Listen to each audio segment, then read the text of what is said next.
बिस्मिल्लाहिर्रहमानिर्रहीम, अस्सलाम वालेकुम। मैं गौहर भट्ट सियासत के प्लेटफार्म से आपकी खिदमत में हाजिर हूँ और ख़बर ये है कि पंजाब के अंदर मुस्लिम लीग नवाज़ को आइंदा इंतखाबात में टफ़ टाइम देने के लिए पीपल्स पार्टी के को एक बाकायदा तौर पे मसल्स फराहम करने का फ़ैसला जो किया गया था, अब उसमें उसका आगाज़ होने जा रहा है। और मेरे ज़राए ये बताते हैं कि जो पीपल्स पार्टी की सेंट्रल पंजाब की तंजीम को तोड़ा गया है, उनके ओहदे वापस लिए गए हैं या उनके इस्तीफ़े मंजूर किए गए हैं, यानी कमर ज़मान कायरा और चौधरी मंजूर और हसन मुर्तज़ा साहब के और उनकी सारी टीम के। तो उसके पीछे असल वजह जो है वो ये है कि अब चूँकि पंजाब के अंदर PTI की कोई हालात ऐसा सच नहीं है, सेंट्रल पंजाब की मैं बात कर रहा हूँ, वो इस काबिल नहीं होगी। मनसूबा साज़ों का ये ख्याल है कि वो आइंदा इंतखाबात में मुस्लिम लीग नवाज़ को टफ टाइम दे सके, यहाँ पर उनका मुकाबला कर सके। तो इसलिए पीपल्स पार्टी को ज़रा तगड़ा किया जा रहा है और पीपल्स पार्टी जो है वो इस काबिल हो जाए कि जनाब वो जब इंतखाबात आएँ तो उसके नतीजे में मुस्लिम लीग नवाज़ को मुकम्मल एक फ्री फॉल ना मिल सके, बल्कि उनके राह में कोई रुकावटें मौजूद हों। मेरे ज़राए ने ये बताया है कि मनसूबा साज जो हैं उनका ये कहना है या वो ये समझते हैं कि चूँकि इमरान खान की हुकूमत की कारकर्दगी इस काबिल नहीं रही पौने 3 साल के दौरान के वो आवाम में जाएँ तो आवाम उनको उनकी बातों के पीछे लग जाए एक दफ़ा फिर, और वो चक्कर दे के एक दफ़ा फिर आवाम से वोट ले लें और सेंट्रल पंजाब के अंदर नून लीग को टफ टाइम दे सके। क्योंकि नून लीग जो है वो अपोजिशन में होने के बावजूद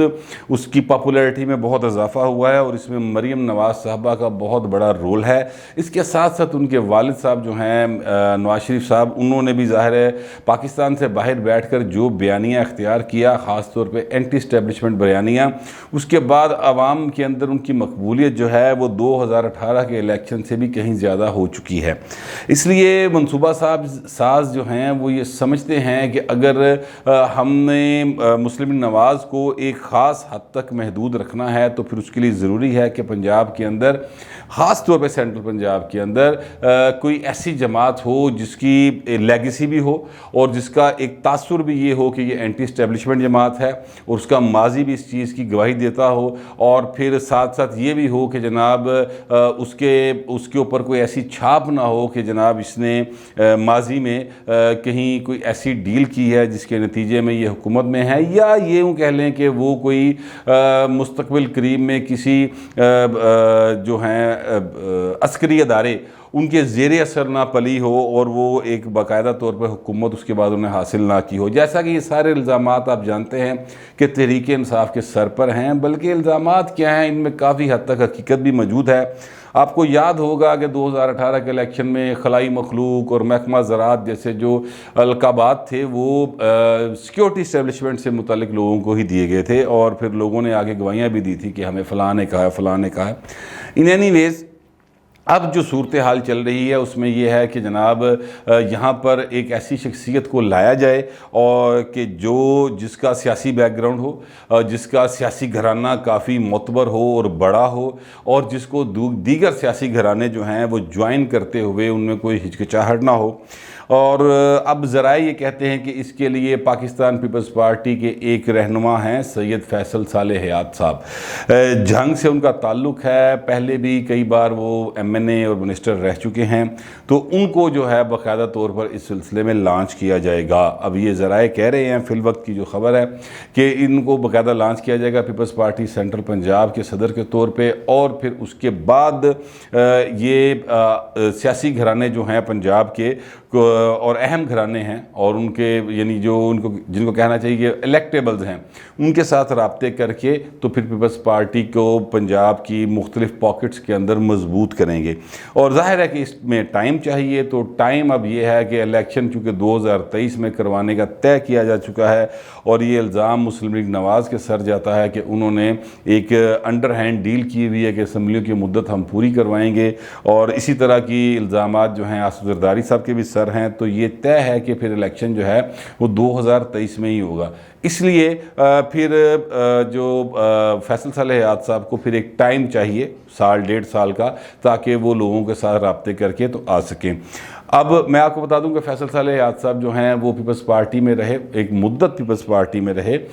उसके बाद 2002 के इंतखाबात हुए तो फिर वो एक पैट्रियाट बनी थी, जिसको राव सिकंदर इकबाल, फैसल साले हयात, इन लोगों ने मिलकर बनाया था।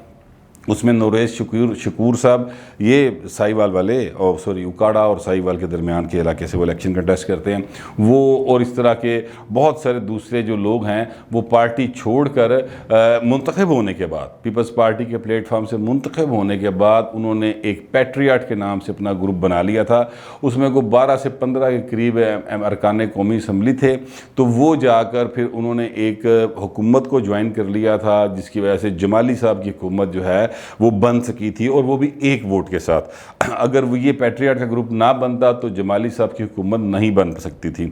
फिर उन सब ने ज़ाहिर मिनिस्ट्रियाँ भी लीं, फ़ैद भी लिए, लेकिन बाद अज़ा फैसल साले हयात साहब जो हैं वो 2018 के इलेक्शन से कुछ अर्सा कबल पीपल्स पार्टी में वापस आ गए थे, और उन्होंने 2018 का इलेक्शन पीपल्स पार्टी की ही टिकट पर कंटेस्ट किया था। कुछ चंद 100 वोटों से वो हार गए थे, लेकिन बहरहाल वो उन्होंने वहाँ से इलेक्शन कंटेस्ट किया था। अपने इलाके में काफ़ी पॉपुलर हैं, लेकिन पीपल्स पार्टी के हलके जो हैं उनमें उनकी इतनी पॉपुलैरिटी नहीं है सच। कम अज़ कम वो हलके जो कि ख़ुद को एंटी इस्टेब्लिशमेंट क्लेम करते हैं और बाकायदा तौर पर वो इस काम में एक मुद्दत से, यानी को 5 दहाइयों से इस काम में जुटे हुए हैं, वो उनमें इतने ज़्यादा मोतबर नहीं समझे जाते। लेकिन चूँकि ये इलेक्शन के लिए किया जा रहा है तो इलेक्शन के अंदर इलेक्टेबल्स की बहुत ज़्यादा अहमियत है पंजाब के, तो वहाँ पर उनको अट्रैक्ट करने के लिए मनसूबा साजों का ये ख्याल है कि कमर ज़मान कायरा साहब जो हैं वो उतने बड़े सियासी घराने से नहीं थे। अगरचे मेरी नज़र में कमर ज़मान कायरा साहब बहुत कद्दावर सियासी शख्सियत हैं, लेकिन मनसूबा साज ये समझते हैं कि जनाब वो इस कद काट की शख्सियत नहीं थे, लिहाजा एक ऐसी शख्सियत को आना चाहिए जिसका कोई 200-400 साल का सियासत से ताल्लुक़ हो। और ये जो घराना है ज़ाहिर फैसल साले हयात का, ये शाह जियोना के गद्दी नशीन हैं, और फिर जितने भी गद्दी नशीन हैं पंजाब और सिंध के अंदर, उनके साथ इनका एक बड़ा ख़ानदानी सा ताल्लुक़ है, एक अजीज़दारियाँ हैं। तो ये एक कहा जा रहा है कि इस तरह करके उनको लाया जाएगा और फिर उसके बाद चीज़ों को आगे मूव किया जाएगा। एनीवेज़ पीपल्स पार्टी के अंदर एक और शख्सियत है, वो हैं हसन मुर्तज़ा सैयद साहब, जो कि पार्लिमानी लीडर हैं पीपल्स पार्टी के पंजाब असम्बली में, और वो सेक्रेटरी इत्तलात भी थे सेंट्रल पंजाब की। अभी उन्होंने रिज़ाइन किया है, लेकिन उनके लिए भी बहुत ज़्यादा आवाज़ जो है वो वर्कर लेवल से उठाई जा रही है कि उनको लेके आया जाए, क्योंकि वो शख्सियत अवामी हैं, वो लोगों में जाके बैठ जाते हैं, वो नहीं देखते कि इसकी कास्ट क्या है, इसका रंग काला है, गोरा है, ये गरीब आदमी है, ये अमीर आदमी है। वो हर एक के साथ घुल मिल जाते हैं और बहुत फ्रैंक और अवामी रवैया रखते हैं। इसी वजह से वो अपने हलके के तमाम जितने भी उनके बेशक अजीज़ रिश्तेदार ही हैं, सारे वहाँ के सरदार जो हैं और जागीरदार, लेकिन वो उन सब को हरा कर हर बार जो है वो जीत जाते हैं। 2018 में जब पीपल्स पार्टी के टोटल 6 सीटें आई पूरे पंजाब के अंदर, तो सेंट्रल पंजाब में वाहद जो सीट पीपल्स पार्टी ने जीती थी वो सूबाई असम्बली की, तो वो सैयद हसन मुर्तज़ा थे। तो वो उनके बारे में वर्कर्स का ये ख्याल है कि उनको लाया जाए। लेकिन जाहिर है कि ये जो मामला जिनका मैं जिक्र कर रहा हूँ, ये वर्कर से ऊपर की गेम है, ये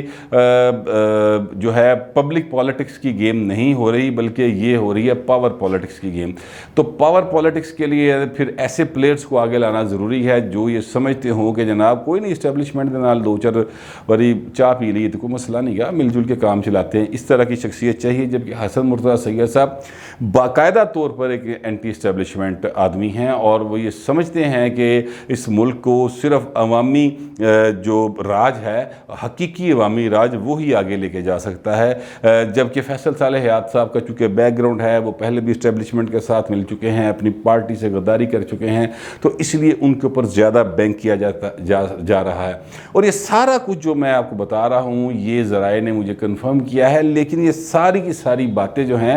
ये सिर्फ और सिर्फ इसलिए हो रही हैं कि दुख सिर्फ नवाज शरीफ का है कि नवाज शरीफ के दोबारा जीत ना जावे। और इसी का खौफ है, नवाज शरीफ का खौफ है, उसके बयानिए का खौफ है, और उस वजह से फिर एक पूरा गेम जो है वो गेम प्लान तैयार किया गया है और उनको पीपल्स पार्टी को ज़रा तगड़ा करने की तरफ चीज़ें लेके जाई जा रही हैं। अब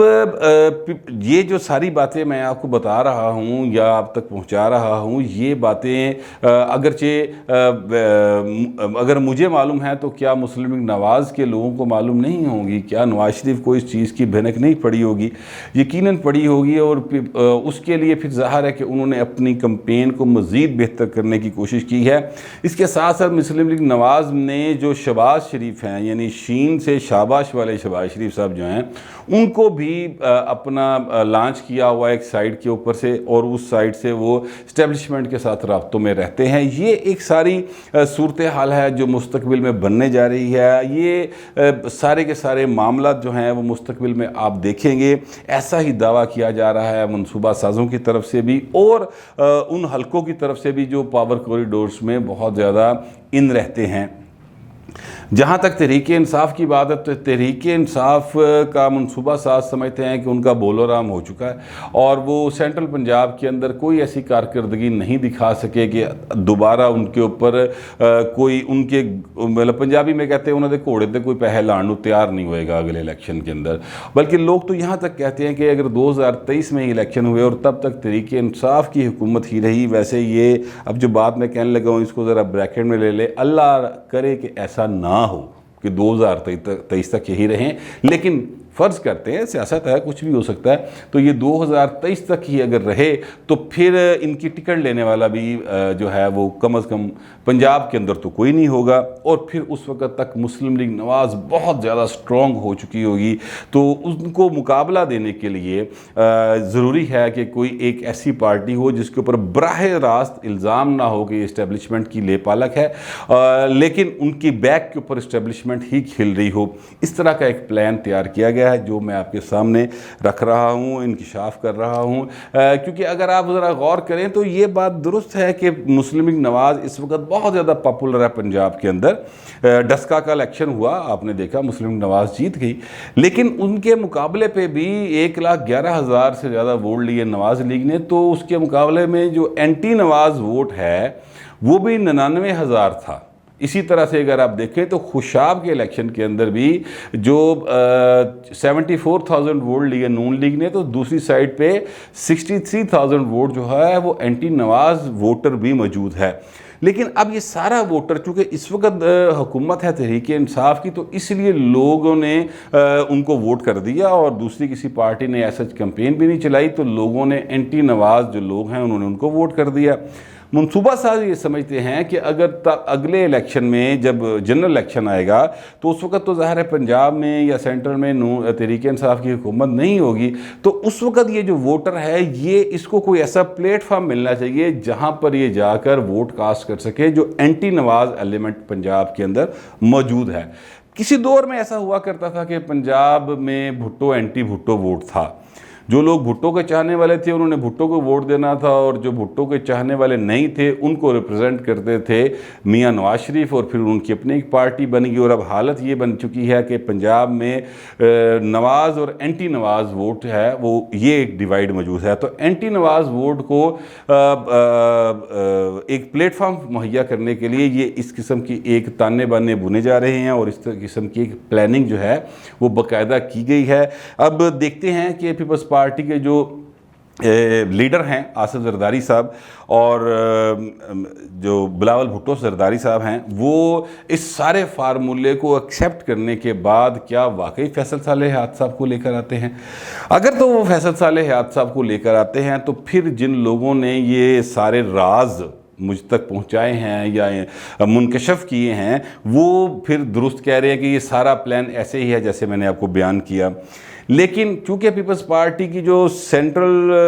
एग्जीक्यूटिव कमेटी है उसके अंदर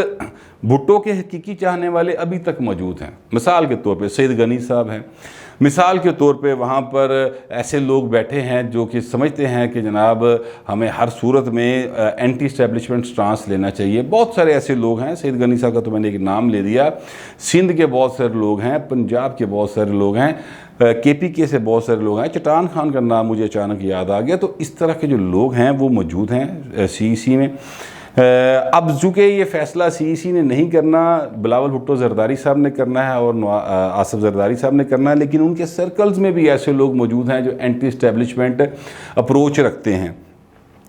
अब देखते हैं कि वो लोग जीतते हैं या जो मनसूबा साज हैं वो कामयाब होते हैं। अगर मनसूबा साज कामयाब हुए तो फैसल साले हयात या इनसे मिलती जुलती एक भारी भरकम शख्सियत जो है पंजाब की सदर बन जाएगी। बसूरत दिगर हसन मुर्तज़ा जैसा एक अवामी आदमी, एक एंटी इस्टेब्लिशमेंट अप्रोच रखने वाला आदमी जो है वो पंजाब का सदर होगा पीपल्स पार्टी का। लेकिन चूँकि पावर पॉलिटिक्स की जानी है मुस्तकबिल में, तो इसलिए ज़्यादा इम्कान यही कि फैसल साले हयात को सदर बनाया जाएगा। और ये सारे का सारा गेम प्लान क्यों है? ये सारे का सारा गेम प्लान है कि दुख नवाज शरीफ दा कि वो बहुत ज़्यादा पॉपुलर होया पे, तो उन किसी तरह रोको, उनके रास्ते रोकने के लिए ये सारा गेम प्लान किया जा रहा है। ये सारी सूरत हाल और ये सारी मालूमात मेरे पास थी तो मैंने सोचा आपके साथ शेयर कर लूँ। आखिर में एक बात मैं आपको ज़रूर कह दूँ कि जितनी बातें मैंने की हैं ये सारी की सारी वो इन्फॉर्मेशन है जो मुझ तक पहुँचाई गई या पहुँची या मैंने अपने ज़राए से हासिल की और मैंने आप तक ईमानदारी से पहुँचा रहा हूँ। लेकिन चूँकि ये सियासत है, इसमें कभी भी किसी भी वक्त कुछ भी हो सकता है, तो इसलिए मैं कोई नजूमी नहीं हूँ कि दावा करूँ कि ऐसा ही होगा। जो अब तक की सूरत हाल है वो मैंने आपको पहुँचा दी है। अब देखते हैं कि ये मनसूबा साज अपने मनसूबों में कामयाब होते हैं या हकीकी अवामी और एंटी इस्टेब्लिशमेंट स्टांस रखने वाले पीपल्स पार्टी के जैले कामयाब होते हैं। फिल वक्त इतना ही, मिलते हैं अगले वीलॉग में।